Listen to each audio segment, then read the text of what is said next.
พี่จะบอกเจ้าจง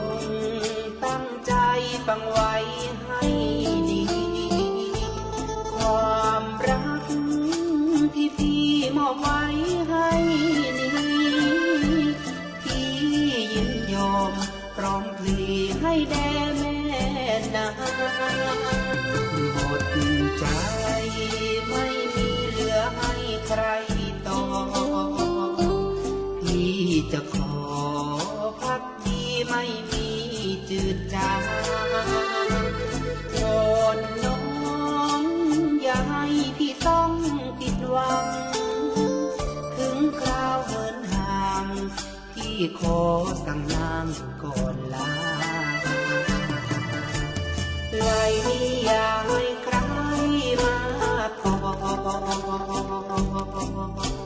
มือนี้อย่าให้ใครมาจับ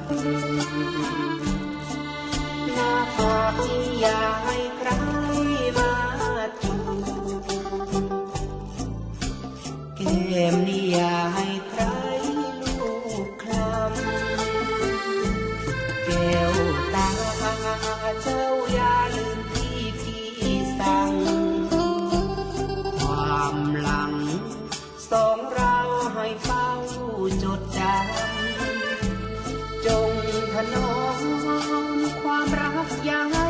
บอบช้ำอย่าลืมถ้อยคำพี่นี้คำสั่งนา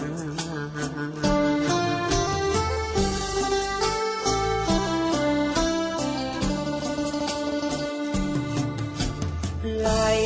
อย่าให้ใครมาขอมือนี้อย่าให้ใครมาจับ